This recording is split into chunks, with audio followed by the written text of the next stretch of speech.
You are listening to Fika with Vicky on United Public Radio, 107.7 and 105.3 from New Orleans.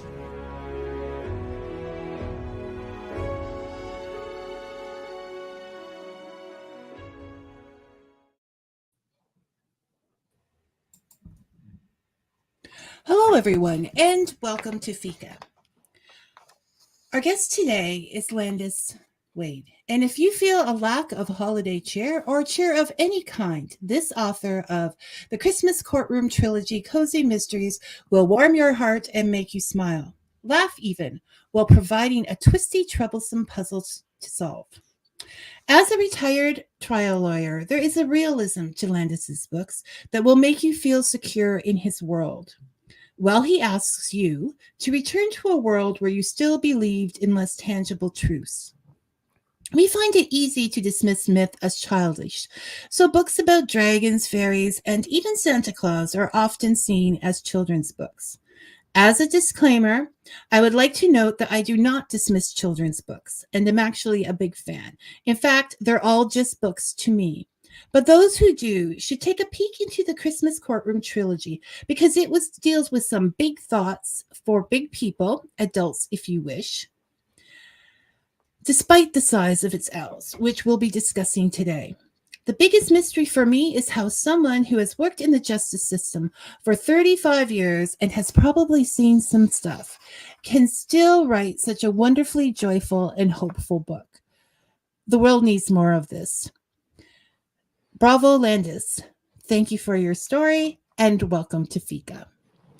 So thank you, Vicky, for letting me be here today. It's a real honor, especially at this time of the year where the lights are twinkling and people are excited. There was a passage in your book where you mentioned where one of the characters enjoyed coming down the stairs and putting the Christmas tree lights on and just looking at them. And that really registered with me because that is my favorite part of Christmas, that for the week even before Christmas and after, just coming down, sitting there in the quiet darkness and looking at the lights. So I really enjoyed that part of it. Yeah, thank you. That's been a tradition in our family for years. I'm going to have to figure out how to adjust now that I just sold my 2-story house. I'll have to walk into the room and turn the tree on and not come down the stairs. But I can remember when the kids were younger, I would be the first one down the stairs to turn the light on, make sure everything was there, that Santa Claus had actually come, and it was good for them to come down the steps. So, yes, no, all of those little things is what makes it so special, right? Thank you. Yes. Yes, for all of us. So you began writing these stories, these books for the family. Can you tell us a little bit about that?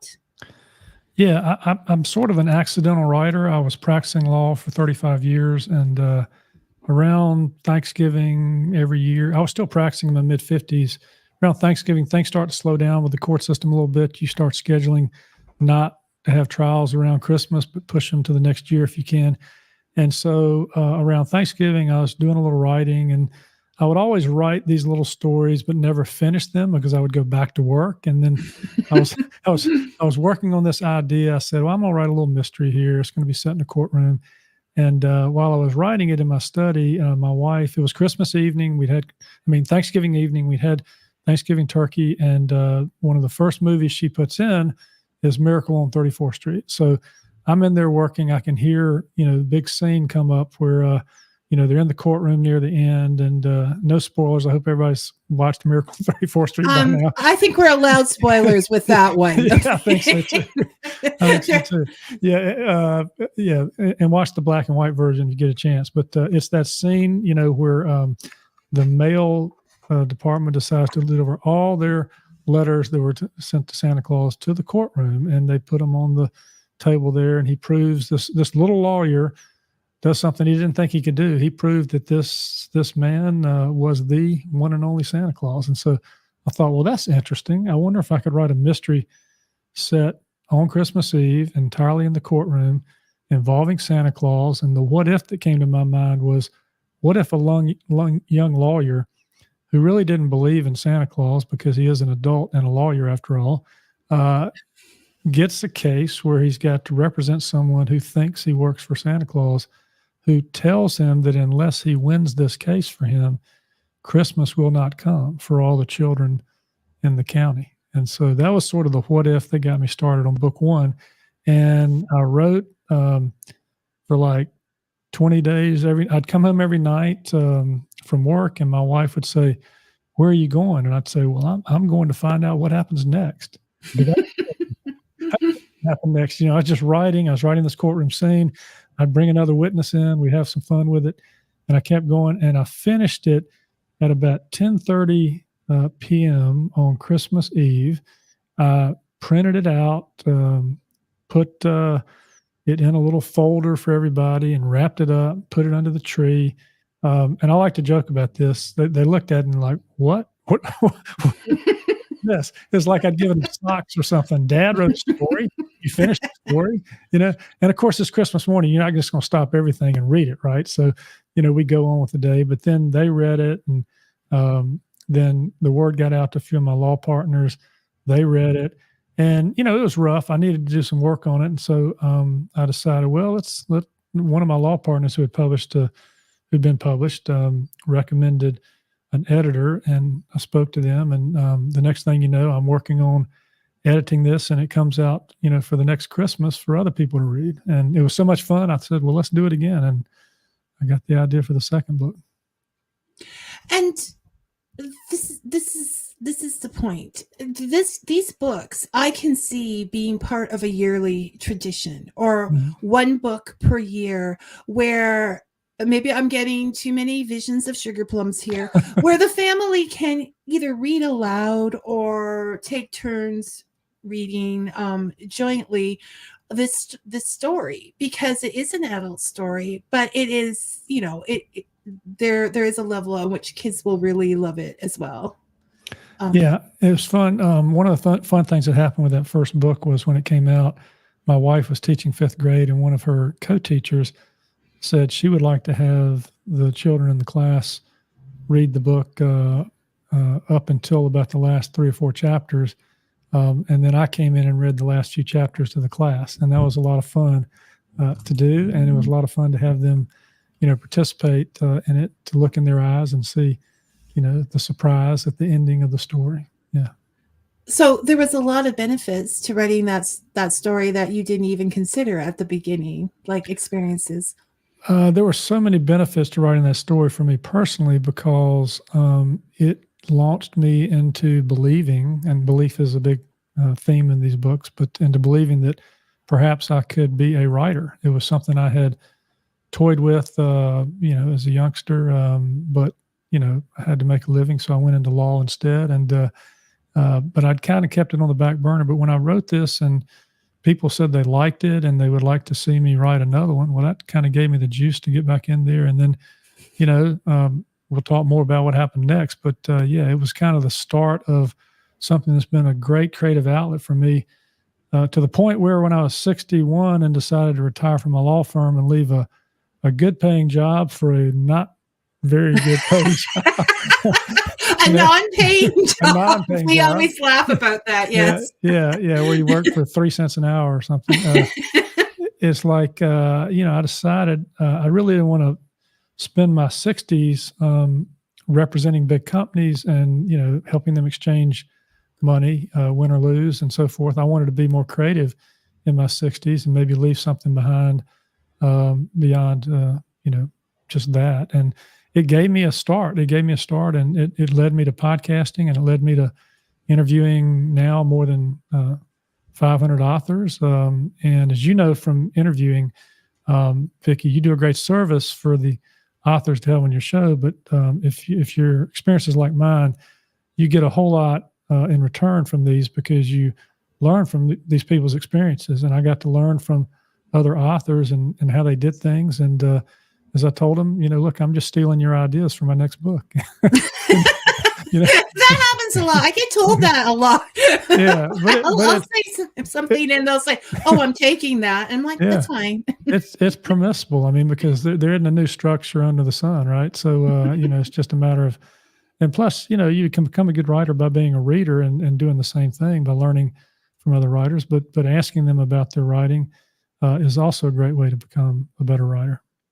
Well, it's like traveling, right? The more that you read, the more landscape you see that's out there that you can use and utilize, and the possibilities. And but on the downside, it's also like, oh, these people are so talented. Right. I'll never be able to. But that's, I mean, you're a good example. So your advice to a writer would be just jump in there. Yeah, just I think do it. I do. I think so. I think if you've got just a little bit of an itch for it, jump in there, give it a try. But I would also recommend taking some courses, befriending some authors. I mean, one of the authors on our show said the best thing that an author can have is an author friend who's much more talented than they are. So make friends with experienced authors. Go take classes. Read books. If you're not a reader, you're not going to be a writer. You've got to love to read to be a good writer.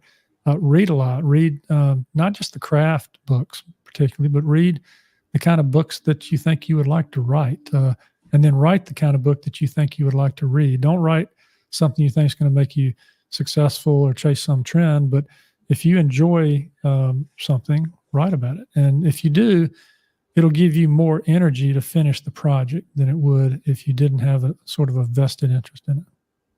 Because I would think that the era of the big author making it overnight is not so predominant anymore. And so you might as well write something that you love. You might as well write something that you share and feel really good about, because but on the other hand, the fact that you liked it is probably going to make it more successul. Yeah, I mean, I was interviewing David Badalci recently, and he said, look, I don't write things that don't interest me. He said it's just not a good practice. He said I might have done that once before, but it didn't go very far. And I think the authors who, I mean, if you think about it, if an author is really, really interested in their subject matter, they're going to work hard to bring that out on the page, and you will see it when you read their book. And you'll feel their passion. Right. Like, I do believe you can feel the author through their words, and you can feel that passion, and that will excite you about the book as well.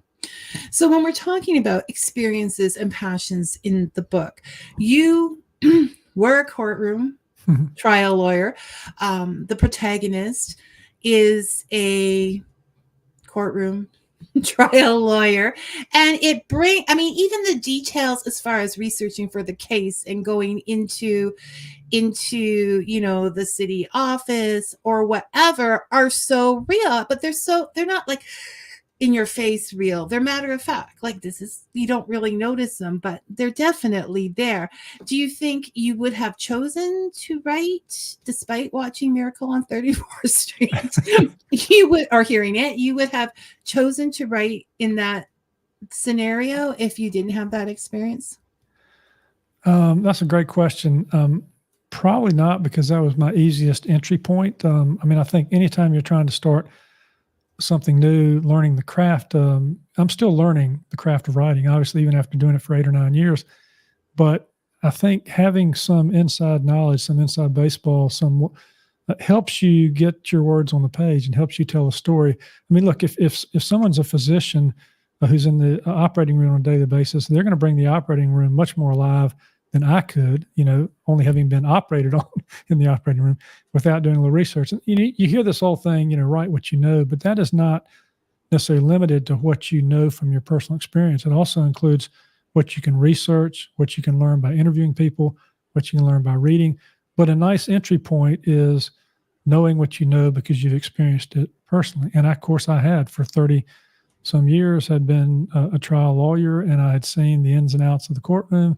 I knew how lawyers behaved, both well and not so well. And so I could bring that into the books. And I thought with the first book, I kind of went back to when I was I was actually a college student, and I went and did an internship in the DA's office where I was just a runner for one of the assistant district attorneys. And I saw what then was called the People's Court, which is what I call it in this book, because it's it's really the lowest court. It's where people come in and they can tell their story without a lawyer. They can tell it with a lawyer.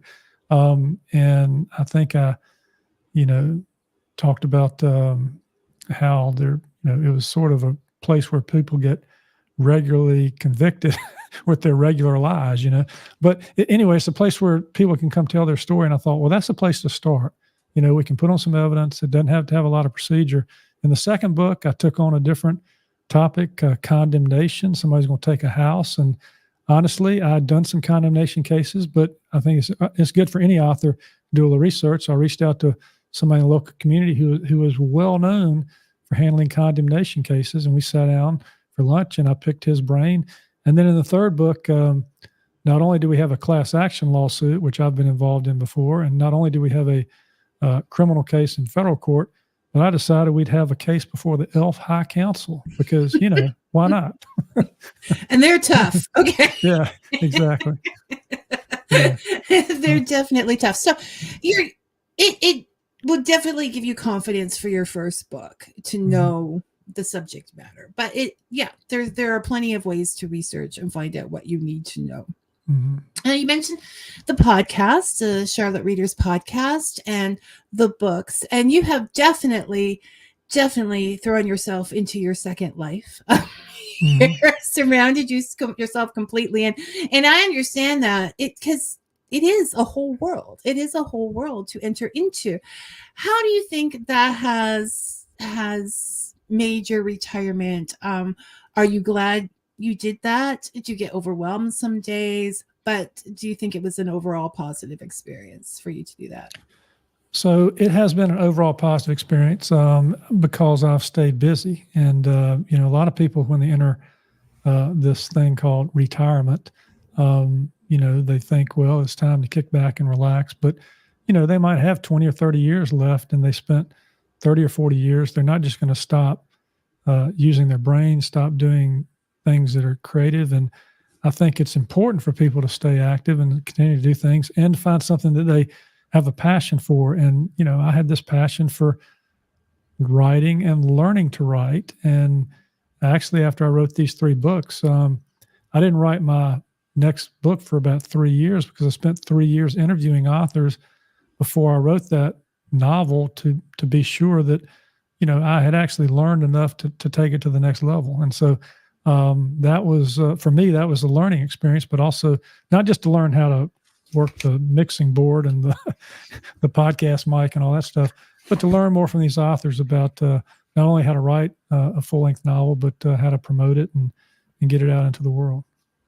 And, well, we're talking about that. You're talking about asking them the questions and learning about writing. You also, which I haven't had a chance to look into, but I'm sure it's good. You also have a series of books out there called Writer's Quotes, correct? Right. Where you and you co-wrote that with Sarah Archer that was in the show last week, as well as Death by Podcast.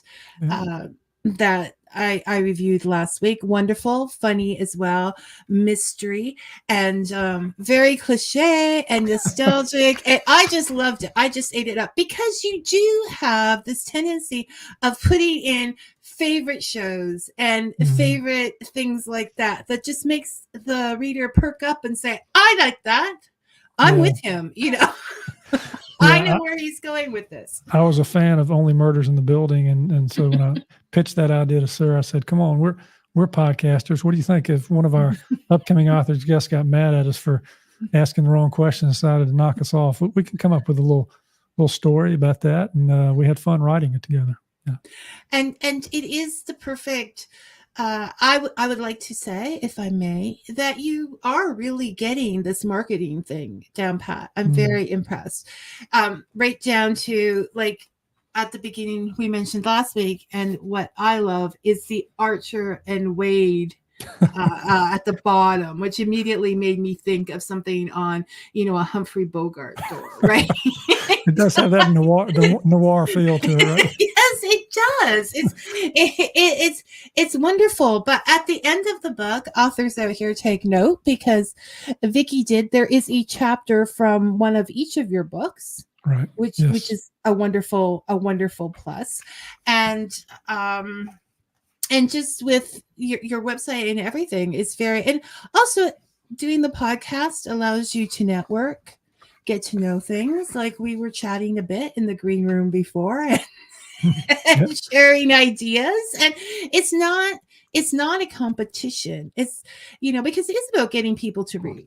From an author's point of view, if people read, you're going to sell more books, but from a world view, because books like this, I think, can really make changes in the world because they are positive and they are, well, they're just wonderful. But we'll get into. Thank you. I appreciate that. And Yes. oh, no, you wouldn't see. This is how I work. I Yeah. to get authors, I like Sarah, and Sarah is very conscientious about her work. So I'm going to check out her podcast partner because she's not going to work with a schmuck, right? She's just not. And so I did, and at perfect timing.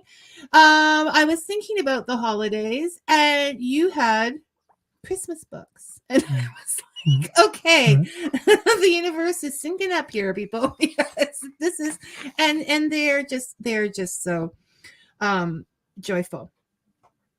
So we talked about the so let's get into, because there is the tech part of writing and there is the tech part of stories, but Vicky always delves deeper to to what's going on behind your story. And sometimes the author say, no, Vicky, I didn't mean that. And I'm like, reader gets last chance, right? I decide. But so we have these lovely little books in a small town that have Santa Claus and Christmas, and people, they're sweet and they're lovely, and you can read them in front of the Christmas tree and they will make you happy. But that is only part of these books. Yeah, there's always an evildoer in every book, right? Yeah. There's always an evildoer, but even the optimism and the ideas. So I have often said on this show that traditional storytelling changes with the needs and the times of the community, right? So we have a myth such as Santa Claus that has, or real and real. Okay, I take that back. Knock on wood. No naughty list for Vicky. Despite what some of the oh, and look at that. And look at that. Claus just popped up with ho, ho, ho. Santa is watching. I can't get a break. I can't get a break. Okay. Yeah. Well, he's always watching. That's the thing. But in this book, we go into some worldly matters that are happening today and show that even in the elf world, it's not as pleasant as you might think. Even in the elf world, there are people that don't want to be open-minded or adapt or make the changes needed for the goodness of everyone, because they like the status quo, they like their power, they like all of those things. And is that a part of the lawyer coming out? Like, is this... Yeah. Well, you asked earlier, how could a lawyer possibly write something hopeful? I mean, that could be the next lawyer joke, right? But yeah, I think it's interesting. Even when you have characters that are evildoers, as I like to call them in the book, the ones who are making life difficult for our protagonists, who are putting obstacles in their way, who don't want them to achieve their goals. There's always a side of them that, if a book is written well, lets you sort of try to understand who they are and what their position is and why they're doing what they're doing. And so this trilogy has an arc. I'd like to say that I knew it when I wrote the first book, but of course I didn't. I did not know that I would write a second and a third. But each of these, some of these main characters, they have this arc over the course of the book. One of the people in the book is a little guy from the North Pole, or he says he works for a company called North Pole Enterprises. He's not going to admit that he works for Santa Claus, Hank Snow. And he's trying to disrupt every chance Thad Raker has, the young lawyer, to win a Christmas case. And you can't understand where he's coming from or why he's doing what he's doing. And it's not until the third book, and I won't give away any spoilers, which is entitled The Christmas Redemption, that you find out who Hank Snow really is and why he's been doing what he's doing, and whether there will be some redemption at the end of this tale. So sort of by using some of that to answer your question, Vicky, yes, I think that you're always going to run into power structures, no matter whether you're in a organization that's as small as a mom and pop outfit where somebody's trying to take control and run things, to the biggest corporation or government entity in the world. There are going to be people who do things for power, and there are those people in these books. And yet, even those people sometimes have explanations for why they do what they do. And Hank Snow is one of those enigmas that we can't figure out until maybe the last pages of the third book. And it comes down to what people think is important. Example, in Jaws, where they're saying we don't want to tell people not to go into the water. Those people are thinking about commerce and money and what's good for the town in a fiscal kind of way, as opposed to people actually staying alive. Right. So we may say that's evil, but it is what makes the world go around. So I'm on the other. And it's also nice to have some misdirection when you're writing a mystery, because in the first book you don't know who's being evil for sure. I mean, you've got a little bit about that book. You've got a homeless man who is on trial for stealing a flash drive. The county, and in particular the county manager, has accused him of stealing that flash drive and says it belongs to the county and wants to get it back because it has all this information on it relating to the houses in the community and where the chimneys are. And it has information about children on the flash drive. And she thinks he's a homeless man. He might be up to no good. So she's trying to get it back. And so you're not sure if she's right. By the way, a little aside here, my dad was the county tax attorney for about 40 or 50 years in the town where I live in. So I sort of got some of this idea for the county tax attorney from my father's experience. And as he's reading, he says, wait a minute, the tax collectors aren't always bad, and I'm like, okay, just read to the whole end of the book and you'll find out. But but this idea that you're not sure, because people's motives, she has a good motive. She thinks that Henry Edmonds is up to no good. So she's trying to get it back. Henry Edmonds thinks she's up to no good because if she keeps it, she's going to deprive him of what he needs. He's telling his lawyer to help save Christmas. And so you got this, you've always got this competing thing going on in any novel, any story where, and I do love those books where you're not sure whether the narrator's telling you the truth or not, and you can't figure it out. That darn narrator until the end. And in this case, I liked having some fun with it because I wanted, to your earlier question, I wanted to bring out the real life situation of a courtroom, but turn it up on its head a little bit by putting what many people in the legal community would say is totally fabricated situation that'll be thrown out of court right away. You bring in this case, you have a lawyer asserting a defense that relates to Santa Claus, and you got a judge who's about to retire, who's wasting it. He thinks everybody's wasting his time. And so, it just sort of was fun to put together and as I said earlier, to see where it would take me, because I did not know how it was going to end when I started writing it. I was just having fun exploring this idea of, because there's some line in the book about, I'm not sure whether it's first or the second book. I think it is the first book, where the judge confronts one of the elves and says, I guess you're going to be talking about Santa Claus now, whatever. And you think, and she says something like, well, you were the most doubting people of all, you lawyers, and I thought, well, that's good. We put that right there, put it right out front. And also thought, it's always been, and some people don't like, this idea of the naughty and nice list and this, that, and the other, whether you should be nice to get a present. It's just sort of the lore, of the story.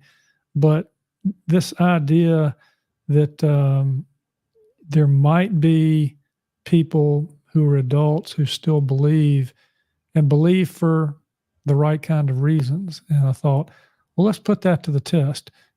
Kids are always being challenged to be good, to tell the truth and that kind of thing. So let's put it in a courtroom and let's let the truth come out. Let's put Christmas on trial. Let's have time running out, and let's get to the truth of this matter about Santa Claus, but in a way that kids can read the book too.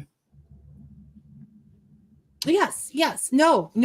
It was very respectful of the children in the book were respected by the adults, the nice adults anyways. Right. Exactly. and it was very respectful to if it's being read to a younger person or the younger person is reading it, because they could, it is very respectful to them. And that's always so important to me when I, sometimes there are books that are written for children, which I'm like, this is not, no, they're not going to take this.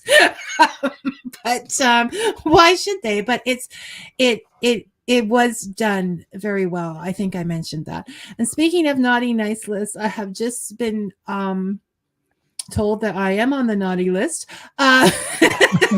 in the comments.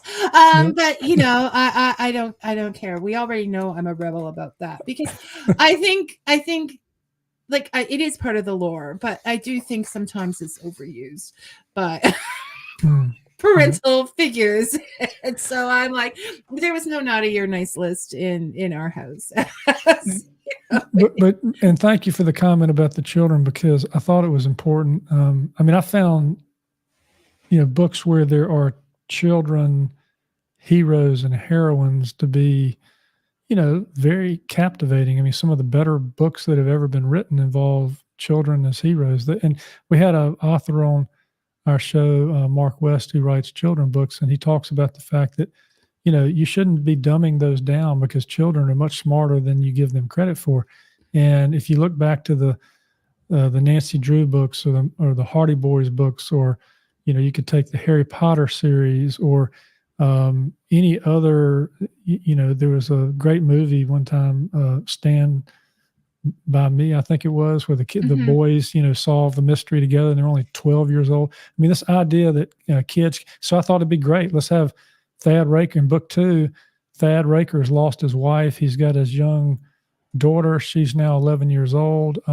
She's struggling with whether to believe in Santa Claus, but she doesn't want to upset her father, because after all, he's the guy who saved Christmas. And yet he's not wanting to believe anymore either, because his world has turned upside down.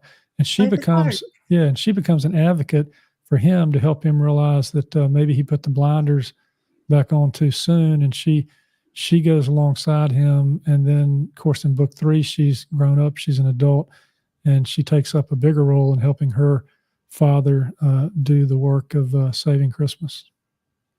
And I think it's also important, I have it down, the example that all the different ages, all the different, different types of people, different backgrounds, all the believers work together to make this happen.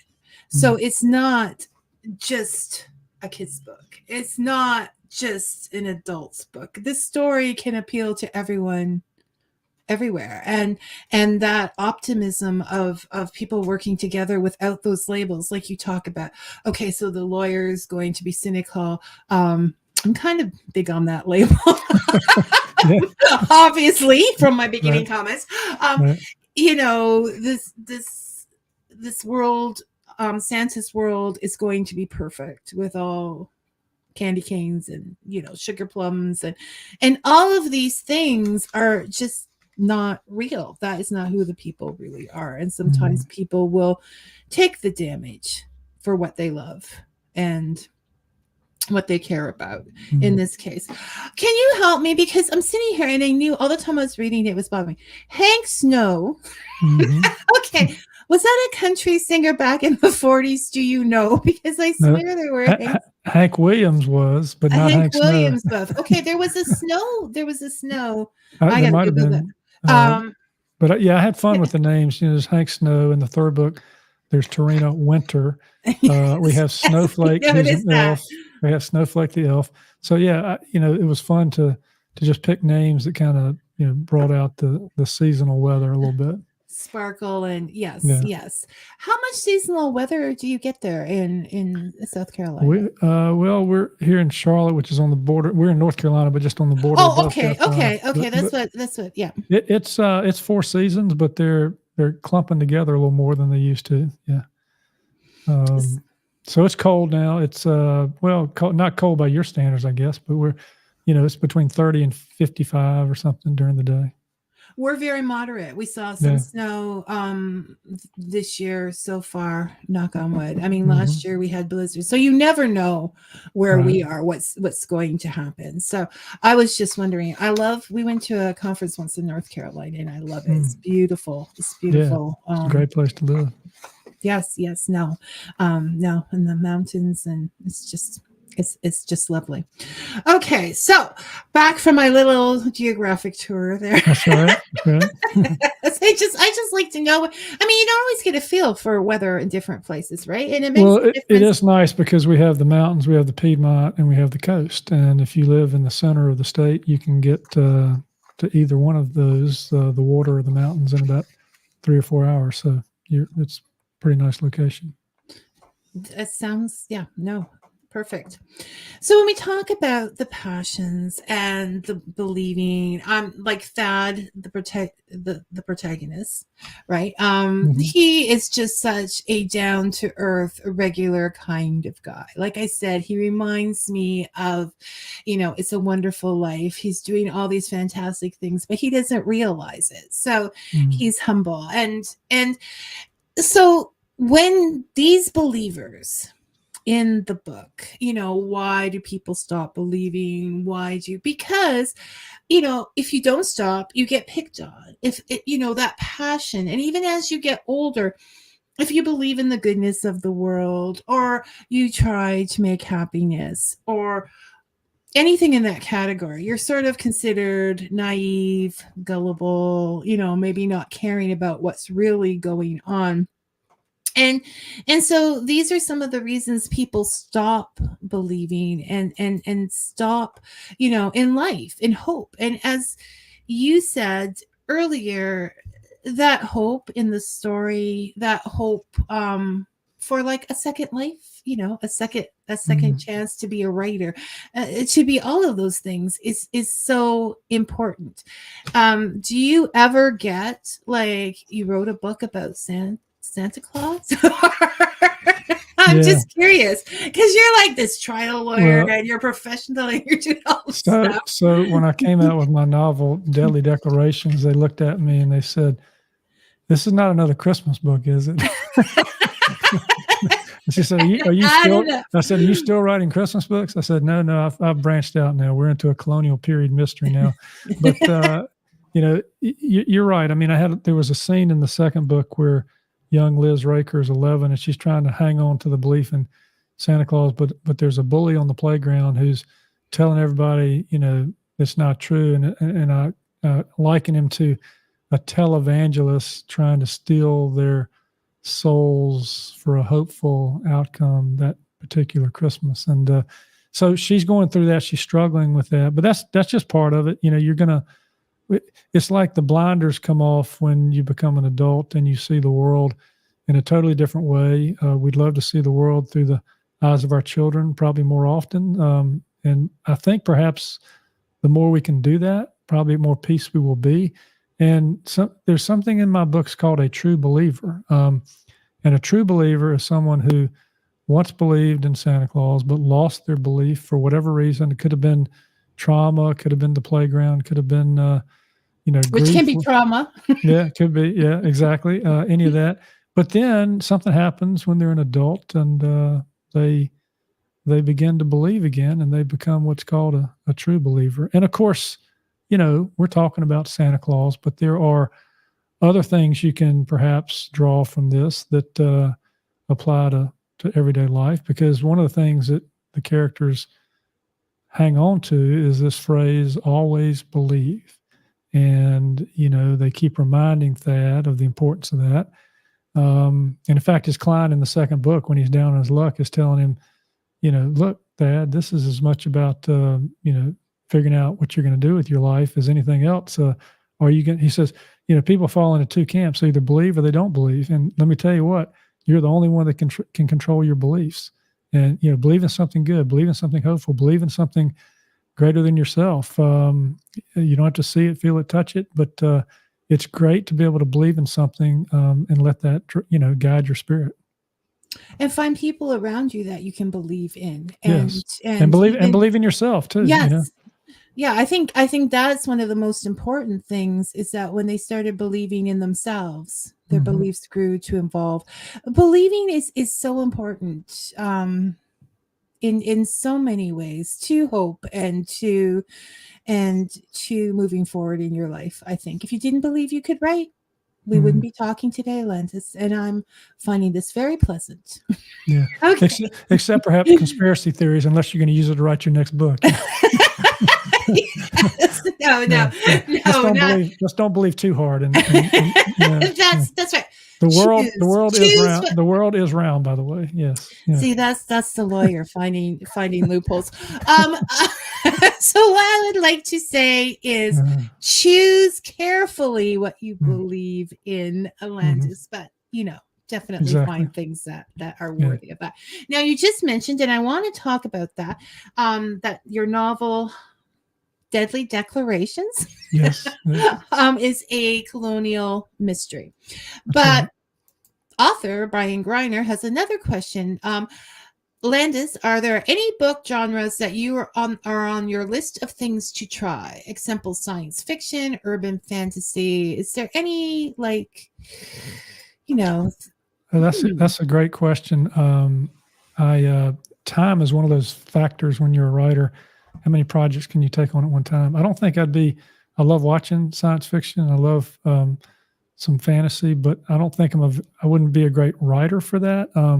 I like to delve in sort of the mystery and and I do want to bring the courtroom into it. I suppose we could have a courtroom scene on the deck of a Star Trek Enterprise. Yeah. I think they have.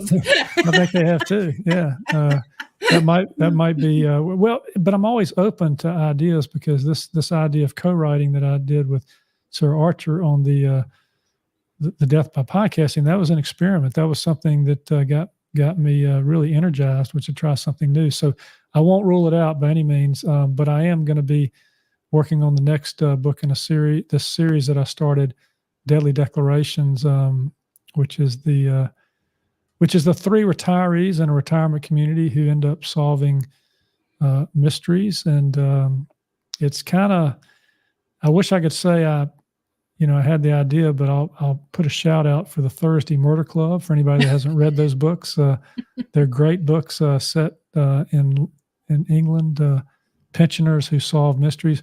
My pensioners or retirees are in Charlotte, North Carolina, and they reside at the Indy Retirement Community. And they, in that particular novel, they latched on to a colonial period mystery that many people may not know about, but which is getting a little more play. Charlotte, North Carolina was the home of the first Declaration of Independence, as the story goes. And there's a lot of circumstantial and some direct evidence to support the claim that 1 year before the Declaration was signed in Philadelphia, it was signed in Charlotte with a group of 25 men, and a guy named Captain James Jack jumped on a horse and rode 500 miles to Philadelphia to deliver it to the Second Continental Congress. And 1 year later, John Adams accused Thomas Jefferson of concealing what had happened. Now, that is a matter of fact, because we've got the letters to prove it. Jefferson told him he thought the story was, an apocryphal gospel, and it didn't happen. And he was sticking to his story. And for years, the North Carolinians and the Virginians accused one another of all kinds of things relating to this particular story. But I thought it'd be fun to have a story where a man is living in a retirement community who dies, who's working on a book about the Mecklenburg Declaration of Independence. They find his body, but all his papers are missing. And these three retirees decide, one of whom's a lawyer, by the way, decides to try to figure out what happened. And on the way, they end up solving a mystery that historians hadn't been able to solve for 250 years. So definitely in depth there with a lot Yeah. of Yeah. historical facts along the side. And I would like to add that I am thrilled that it is about seniors. We talk about second lives, and there's so much more time to read, and there are so many more seniors writing because nobody wants to listen to their stories at the kitchen table anymore. Right. Now that they're not captive. There are other things to do, that gives them a place to do it. But well done, I think, characters, and it sounds interesting. Now, is this a little humorous as well? Do we find? Yeah, it is. There's humor in the book. There's a fellow named Jaeger Alexander, seen early in the book, where he's shooting trout in the lake at the retirement community, and that's how he finds out about the lawyer who lives there. They team up. He's a very gregarious guy. He's always getting him into trouble. So we put together a threesome. It's 2 men and a woman, and the woman's the smartest in the bunch, and the lawyers. Are you sure it's fiction? Yeah, exactly. Look, if it didn't ring true, nobody would want to read it, right? So, but she's as smart as a whip, and the lawyer's down on his luck because he's been kicked out of the biggest law firm in Charlotte, and thinks his life is over because he has to live in a retirement community. So his arc is coming to terms with there is life after age 65, life after a first career. People who live in these communities are not over the hill. They're not just looking for the next meal. They actually have a lot to give back, and they end up helping this threesome, solve this mystery. And if you think about it, there's this sort of ageist belief that, well, when you get to a certain age, life is over. But, there's a lot of wisdom in retirement communities. There's a lot there to be had. And for people that are looking at that next act, being creative is one way to do that. Use your skills. And the great thing about writing this series, I hope I'll get the next book pretty much underway. Next, I'm going to explore the gold rush period in Charlotte. Next, we might find a dead body in an old mine shaft under Bank of America Stadium or something. You never know. We might do that. But the great thing about writing a mystery where you're setting in a retirement community is you can always have somebody move into the retirement community who's got the skills that you need to solve the next mystery. Don't tell them your secrets. But obviously, you are having a lot of fun. Yeah, it's fun. We can see that. In you. Now, one of the things I love about the coffee cronies out there is they're always researching and getting back as they talk. So Santa Claus says that, yes, Q held court on the Enterprise. Okay. And that's a definite. And author Janice Barrett says that Hank Snow was a guitarist, singer, songwriter who died in December 1999. So maybe it's just Canadian thing, but I'm pretty sure. Okay. I'm pretty sure it was country. I'm gonna have to look. That up now. I'm glad he turned out to be a good guy after all.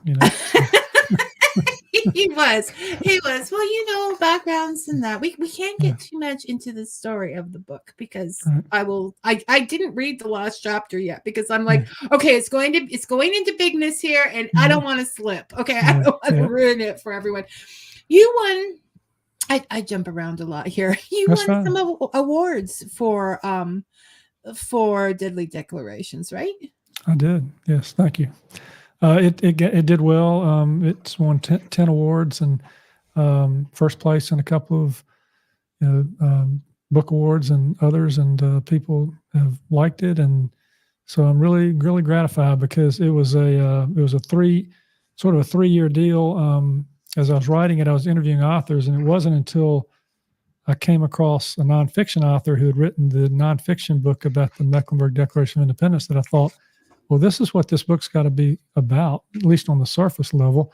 And I took my mystery I was writing in the retirement community and I folded that in, and it just gave me the opportunity to write. There is a legal component to this. We put the Mecklenburg Declaration of Independence on trial in modern day in the Mecklenburg County Courthouse. We go to a lot of sites in uptown Charlotte. People who don't live there will learn some things about Charlotte from the book, and people who do will probably correct me about where I said things were. But it's a fun book. It's been fun to do it, and plus, when I go out to book events now, I wear a tricorn hat and the riding gear of Captain James Jack, and have a good time telling the historical story of the Mecklenburg Declaration of Independence. My husband has a tricorn hat, and he worked like anything to get to find them. So there should be a club, men in tricorn hats. There you go. long past. I'm glad you have a tricorn hat. That's so speaking of Christmas, what's your favorite Christmas movie? That is really hard to say. I love that in the series you have quotes from A Christmas Carol at the beginning of each book, because the Alistair Sims long ago version of A Christmas Carol is one of my favorite. A Christmas Story, used to watch it every year. Yep. It just brings the entire spirit of Christmas together. I love them. I'm a Christmas movie fanatic. So, It's a Wonderful Life. I mean, right down to the Bing Crosby, Holiday Inns. And so obviously you mentioned A Miracle on 34th Street, the black and white version. Yes, definitely. The black and white versions are best for everything, right? Yeah, they are. That's good. I'm with you. I love the Christmas Story. Also because of the humor aspect, I like National Lampoon Christmas Vacation. Yes. We can cite all the lines to that. I wouldn't be more surprised if my head were sewn to the carpet. That kind of stuff. Check every bowl, Russ. Check every bowl. But there's also a part of him in all of us. We try so hard to have that perfect, and then later it's the things that went wrong. It's like weddings, right? They never go perfect. Well, it's like, when your family finally gets together and you're all happy to be there, but then after day 2, it's like that scene, it's Christmas. We're all supposed to be miserable.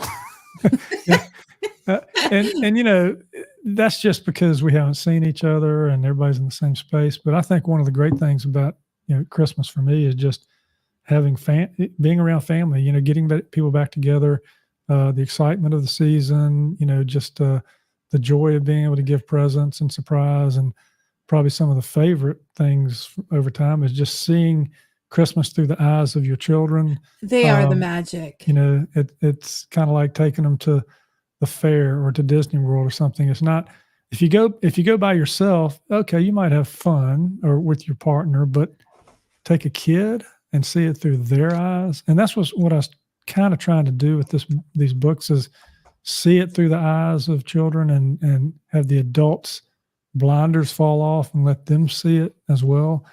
Because when you see it through the eyes of children, they're not overanalyzing things. They're just taking it in for the joy of the experience. And that all comes across as a I love Christmas.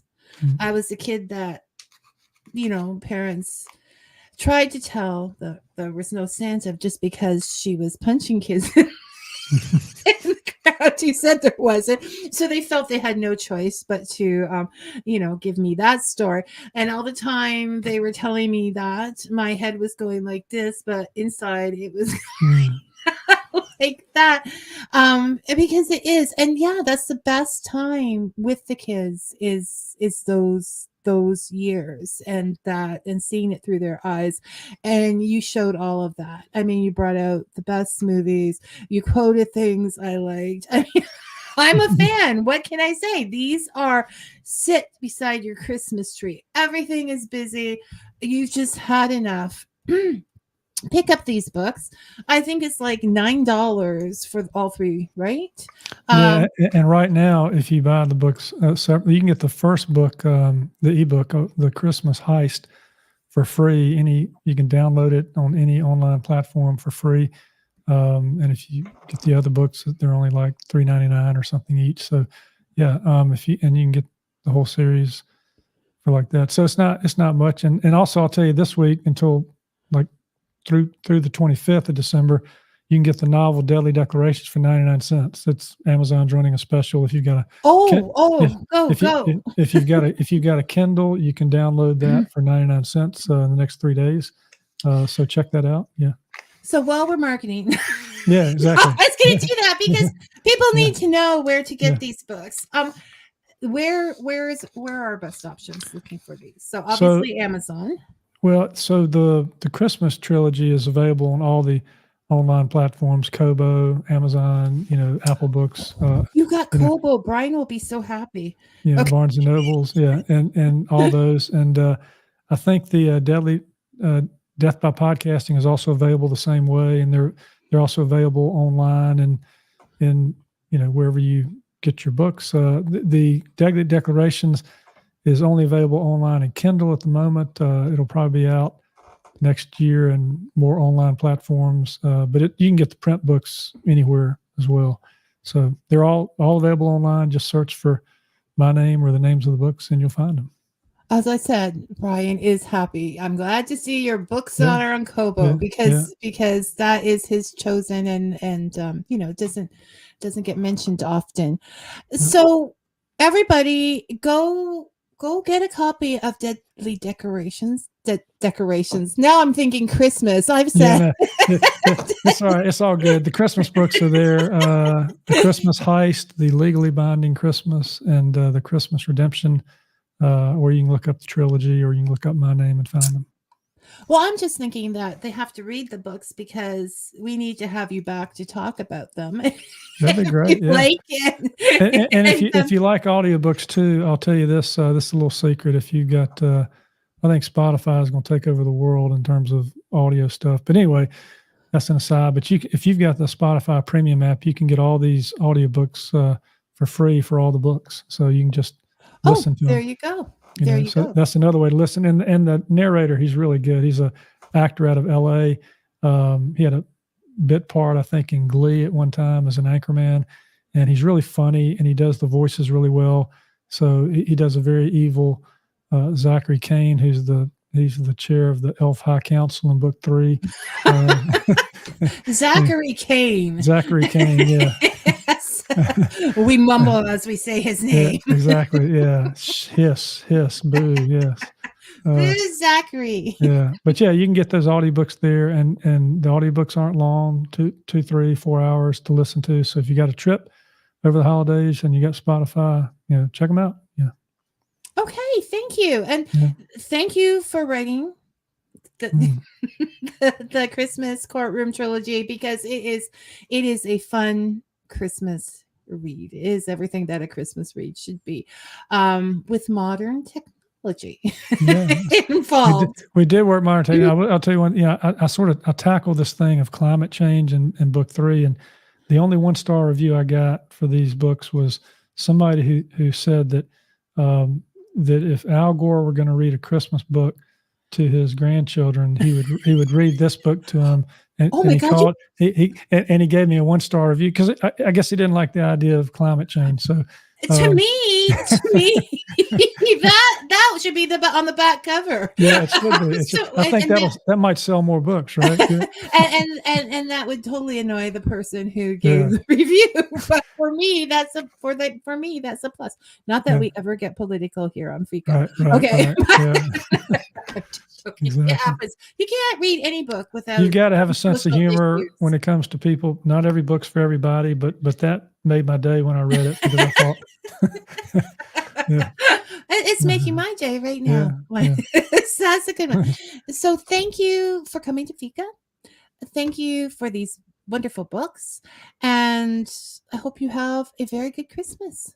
Yeah, thank you, Vicky, and thanks to all your listeners. You're doing a great program here, and I hope you have a Merry Christmas.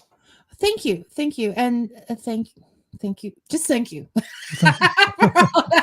Thank you. Thank you very much. Yeah, thank you very much. Yeah.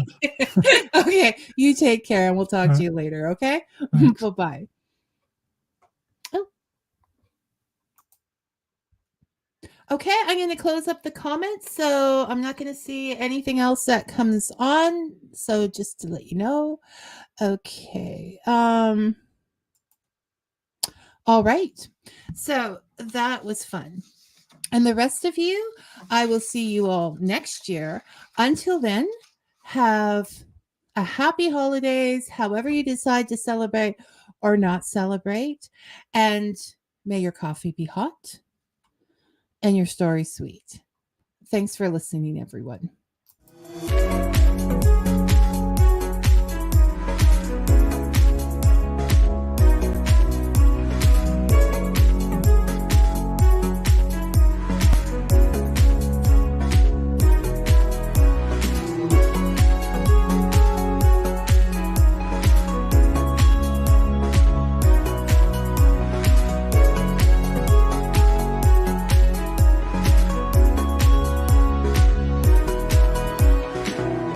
You are listening to Fika with Vicky on United